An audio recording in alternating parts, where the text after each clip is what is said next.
is the importance of a good VO2 resting or VO2 max score in relation to health span and longevity. What I really love about, there are a lot of things I love about Dr. Freeman's presentation, and I'm going to piggyback on a little bit of it. Before we get to VO2, let's talk about a couple other things.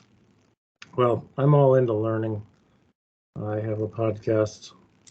I interview many best-selling authors and doctors and neurologists. And one thing I'll just say here is, and I won't go into explanation, it's a whole nother presentation, but extreme focus, hyper-focus, and writing things down with a pen or pencil and paper rather than typing. It's going to help your brain learn more. So you want to create as much brain activity as possible. So take notes. And anyone who wants this presentation is welcome to have it. My contact will be at the end. Following what Dr. Freeman talked about, which I really love, lifespan versus health span. Okay, that's a picture of a person on the way down. Okay, but I deal a lot with movement disorders, Parkinson's especially. But we do a lot of movement, memory, and cognitive therapy and restoration here. The good news is we can do it in almost every case in all three areas, because we want people to live long. I think most people would like to live long and healthy and then die quickly. Sounds morbid. I mean, you don't want to be dying over a long period of time, right, where you're immobile, poor quality of life. So avoiding falls is something that my population we're highly cognizant of, because the risk of falling for anybody as they age will increase statistically. Everything I'll say in this presentation also is a generalization, but generally speaking, that's what happens. So there are correlations, just a side note here, there are correlations between muscle mass and longevity, grip, strength, and longevity, movement and longevity. The more muscle mass we have, the stronger our grip is, the more we keep moving, we tend to have a longer life and a greater health span within the life. Rather than the phrase lifespan, I like to use the word health span within the lifespan. Okay. There's a thing that Dr. Peter Attia, he's an MD. If you look him up, you'll see he's everywhere. Got a great podcast. He wrote one of my favorite books that came out this year called Outlive. Basically takes you through the aging process from birth till death. He talks about this thing we call the death spiral. We know that statistically, again, muscle mass tends to diminish as we age. That alone can compromise balance. Therefore, fall risk increases and so do falls. There's a femur study. The study goes like this, which if you want any of this, I can send you all the relevant research separate afterwards if you reach out to me. For people age 65 and up who break a femur, statistically 1 year later, half of them are dead, and the other half, most of them, are not back to where they were before they broke their femur. Bones become more brittle as we age. We want to stay out of the death spiral. All right, so just think about what Dr. Freeman said and what a great job she's doing out there in Michigan with reducing fall risk. Okay, I just love that. Can't say enough good about it. So muscle fibers, we also happen to know, and this is going to get into VO2 max stuff in a minute, but there's a relationship here, because the better you move, the higher your VO2 max score can be. That's probably going to help you live longer. Okay, so we have two types of muscle fibers. We have the type 1 slow twitch. Those would be things that get you through a long walk, an endurance event, marathon, running, bicycling, etc. We also have type 2, which are fast twitch. Those are, let's say, a high output, low endurance, things like box jumps, burpees, sprints, 100-yard dash. These particular muscle fibers get less oxygen. They also get less blood flow. which causes the less oxygen. Okay, so they're the first ones to, well, they're going to tire quickly. They're the first to diminish in capabilities as we age. And because they're highly correlated with balance, as they diminish as we age, and I say diminish in capabilities because maybe we haven't been training them, fall risk and falls increase. Well, we want to stay out of that. Okay. So there's a thing that we have here. I took out the photos because I just want to get right to VO2, but bottom line is the mechanical action of resistance training and maximal osteogenic loading, which I'll talk about in a minute, trigger the chemical reaction of estrogen to produce, and let's say production to increase bone density, and bone mass. Soft bone tissue, the trabecular bone, is the first to go as we age. We know that we can regenerate this, though. We can actually reverse most of the time. Again, a generalization. We can reverse to some degree osteopenia and osteoporosis. We do it all the time here. DEXA scans improve. T-scores and Z-scores improve over time. And here's how we go about it. When we're training to increase bone density and type 2 muscle fiber strength, it just happens to be that the same type of training really helps them the most, both of them. Resistance training, or full range of motion resistance training, free weights, body weight, machines, suspension training, etc., like TRX. That's a great way because your muscle, you do want to go through complete range of motion with your muscle in exercises because that's a good thing to do. However, we can also concentrate, which we do here with every person we work with, no matter what age, no matter what condition, level of mobility, level of strength, or no matter what goals. We also do isometric training. Now, it depends upon how you do it. For example, you may be on a leg extension or a chest press where you're doing 1 rep and you go through the range of motion until you feel the target muscle for the respective exercise engaged at its fullest engagement, and then hold. Research shows us that a hold of more than 60 seconds probably won't do too much additional benefit. Definitely 2 minutes and over. 2 minutes is the max. Maybe it's just 5, 10, 15, 20 seconds, but you're doing 1 hold for a period of time because this helps to target those type 2 muscle fibers. All right, another way is to do isometric training on a machine we have here, which is very rare to find anywhere in the world, which allows, it's called biodensity. They're out of Chicago, and it just so happens that this machine allows completely safely, no injury, that the risk of injury on this is almost 0. Whereas if you're on a machine like a leg press or leg extension chest press, I mean, there is always a higher risk of injury there because of compensating muscles and joints that may be, let's say, at risk, cartilage wear down, anything like that. When we're able to maximal load osteogenically and produce, let's say, 1,000 pounds on a chest press, we have people who do that on a daily basis, or 500 pounds, 600 pounds, 2,000 pounds on a leg press. They only hold 5 seconds. We might do 3 reps. But this extreme loading of force, and it's all based on the seat position and the angle of flexion of the respective joint for the respective exercise. Chest press will be elbow, leg press is going to be knee and hip extension. We find the approximate best flexion, 120, 130 degrees. Boom, they hit it, they load, but they're only trying to push something away from them or pull something down or whatever.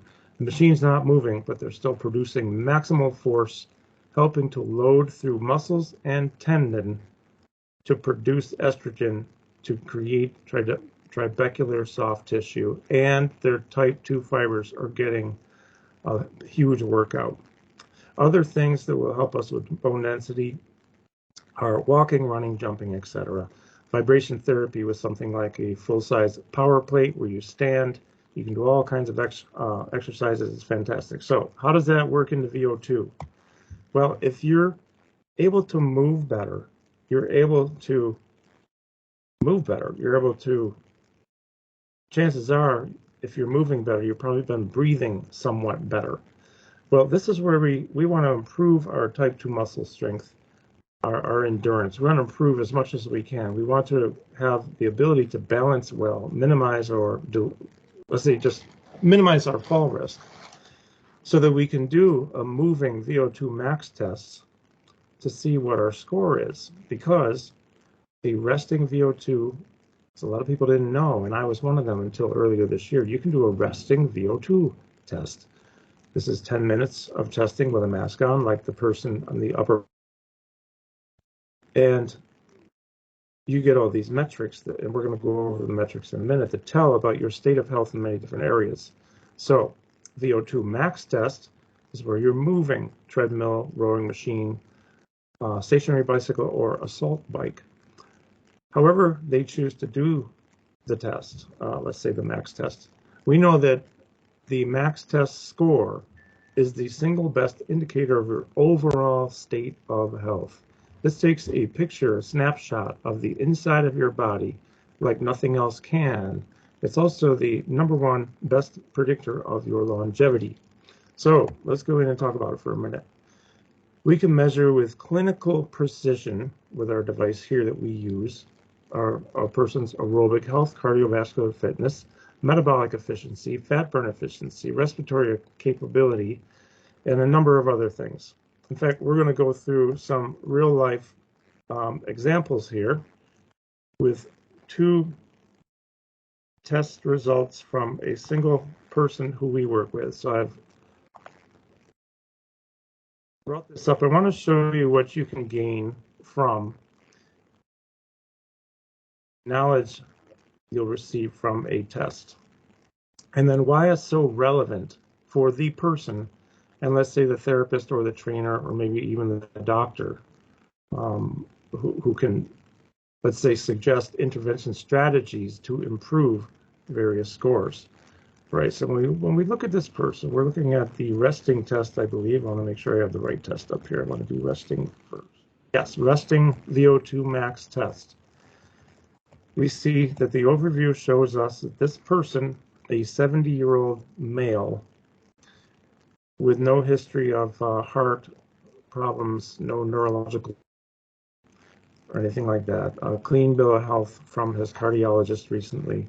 You can see that is the percentage, by the way, I'm going ADD for a minute because that's just what I do. The percentage you see is the percentage with respect to the person's age and what is expected of a person at that age, of that gender and height and weight. So 75% on resting metabolic. Fat burn efficiency, we can see all the scores coming all the way down. Rather than read these to you, let's go over. Let's skip a few things because I can cover that separate. Each of these individually, we can see that a resting metabolic, I'm sorry, I'm having trouble talking. Resting metabolic score, we see for each category of each of these things what it is and how it's measured. All right. We can also see what recommendations there are to improve for this particular person. I'm taking my cursor over here. We're looking at this person hasn't lifted weights in about 5 years. COVID kicked in. He stayed home. He worked out of home and office, but he didn't do much. He wasn't training or anything. So he needs to do more resistance training, build muscle to raise that metabolic rate. Interval training is going to be imperative. He'll be here later today. We do a lot of resistance. We're going to, every 3rd or 4th exercise, we're throwing in battle ropes or boxing or jumping on the trampoline, anything to get into a zone 5 training, heart rate training zone, because that's going to help in other areas. Okay, for example, Much like my fat burn efficiency recently at 40%, his 37. Well, I hadn't been lifting in about 3 months. He hadn't lifted in a long time. So he and I both needed to do endurance training, zone 2, right? That's the primary suggestion for an intervention exercise-wise to improve this fat burn efficiency score.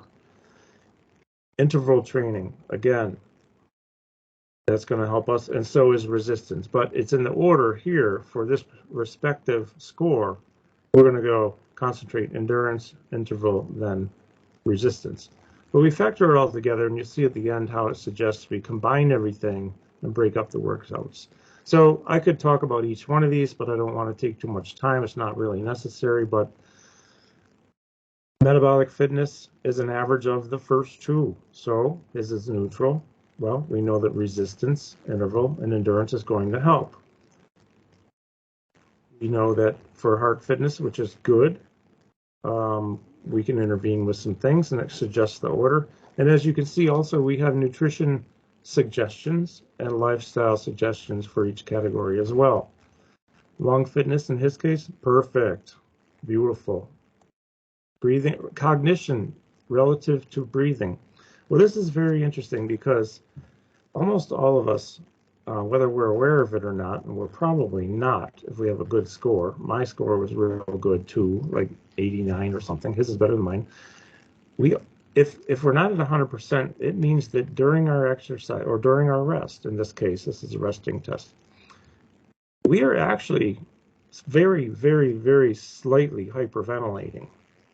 This means that oxygen is taken away from the brain to deliver more to the body because we're hyperventilating. So if that's the case, this reduces, in his case, very, very slightly, the ability to process information and think and go through thought processes just by even just sitting and breathing, because this is a resting test. We've had other people come in, excellent health, who are in the severe limitation in the red zone, 13%, 15%. So their breathing is off, and we can go through and work with them on breathing techniques to help them to improve their cognition, and deliver oxygen more efficiently. Because remember, a VO2 test has to do with the body's ability to take in oxygen and exchange it for energy. We want to use how well does your body produce energy from the oxygen you breathe, and how well is it delivered and put to use. Posture, there's a relationship between posture and breathing. The worse our posture, chances are the lower our breathing score is, okay? So we know that he does have a metabolic risk here, which is higher than a lot of people. So it's going to suggest to us, again, an overall summary of resistance first, interval next.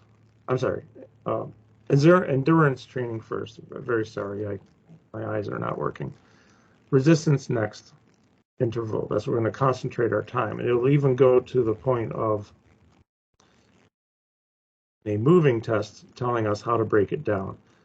We're going to go over the macronutrient in the next test, because I'd like to get right over to this gentleman's particular.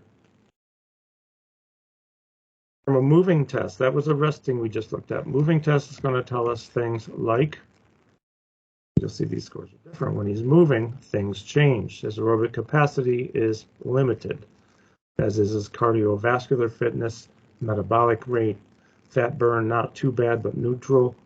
Recovery, great. When he gets done, his recovery is great. Here's an example, though, of breathing in relation to cognition, and that he has a limitation here. So when he's moving, there's much more hyperventilating going on than when he is resting. Breathing in posture or stability, though, that's pretty good. All right, so these are things we can use to help us with an intervention strategy. This also gives an indication of biological age. Now, his calendar age is 70. This says that his biological age is that of a 77-year-old.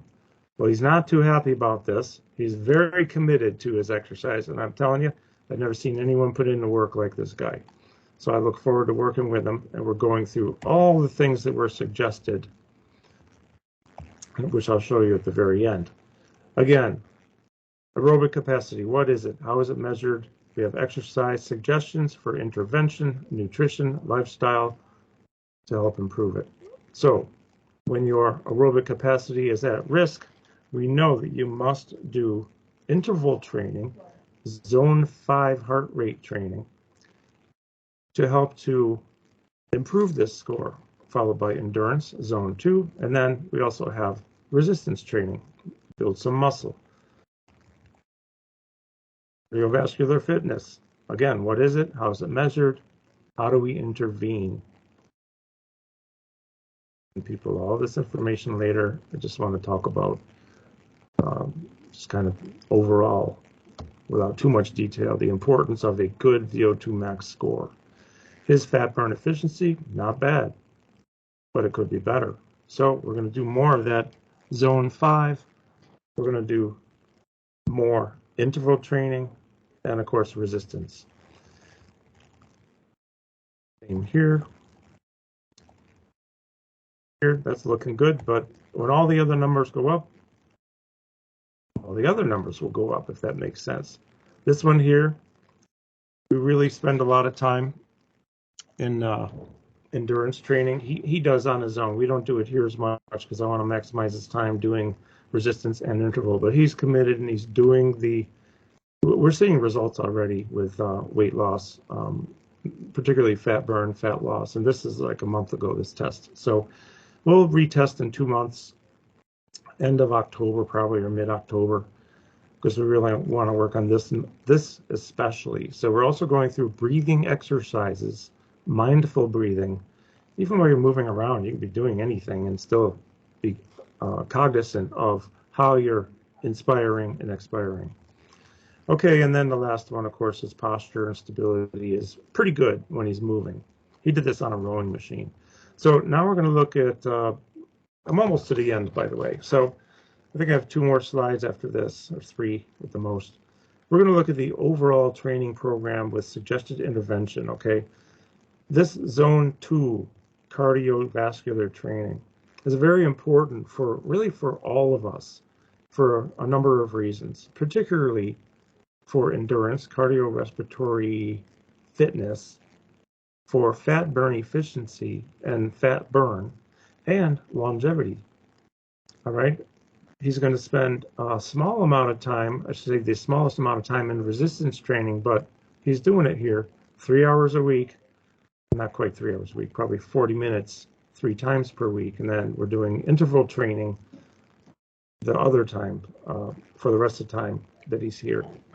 Right, but we have a nice breakdown. We also have, for his weight loss goals, a nutrition suggestion on what to do.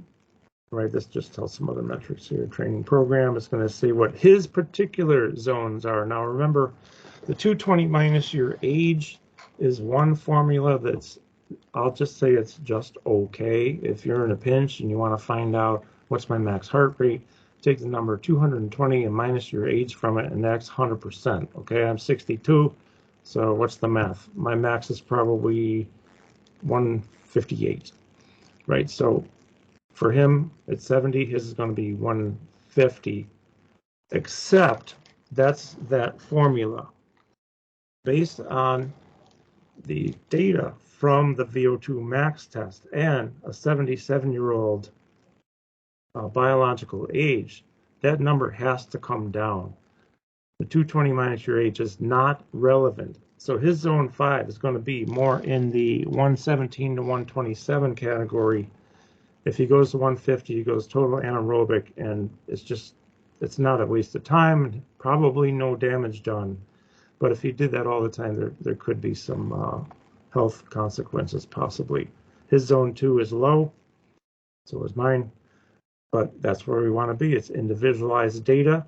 Again, these tests are just amazing to help us intervene. All right, so let's get out of this and go back to here, and then I'll be happy to take questions if there are any. So we're back to here now from current slide. We're looking at this, and we're going into, let's just recap everything. Got to go back again, Dr. Freeman. Thank you. I love what you talked about. I hope the whole world hears it, and I appreciate being here, able to share what I'm sharing. Thank you, Mr. VJ, for inviting me again to another conference. All of this is so highly relevant and important. Your body's ability to exchange oxygen for energy is so relevant to your longevity. Your volume oxygen max score refers to the maximum rate at which your muscles can extract oxygen from your blood and put it to metabolic use to generate energy. Your VO2 max is often used as an indicator of overall cardiorespiratory fitness and can serve as a metric for tracking progress. And this is like, we do this with everybody. They don't have a choice. That wording comes from Dr. Peter Attia. One more slide.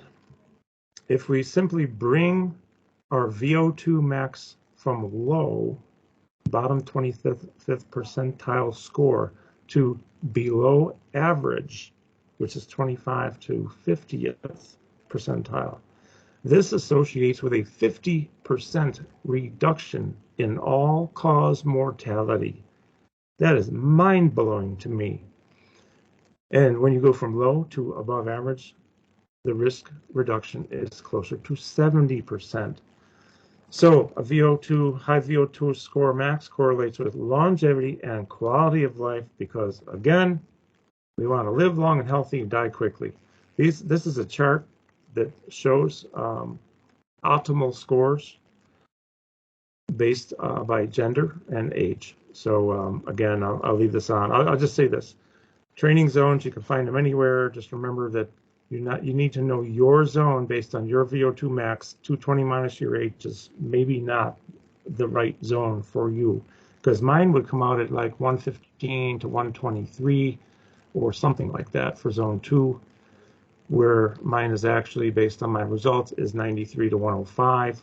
It's hard for me to keep it that low when I'm bicycling, so I just walk fast and then I'm okay. I'm usually at 103, 105. So back to this though, important information for scoring on VO2. KarlSterling.com, that's my site. I wrote 2 books. Those are the books. If you have any questions, please let me know. Thank you again for giving me this opportunity to be with this wonderful group. Thank you. Yeah, thank you, Mr. Karl, for your valuable presentation, and it's very interesting. Is anyone having questions? If you have any questions, you can reach us at his email address, or you may contact him through Facebook. Yeah, just send me a note off my site, KarlSterling.com. That's Karl with a K. I usually answer fairly quickly. Yeah, thank you. Thank you, Mr. Karl.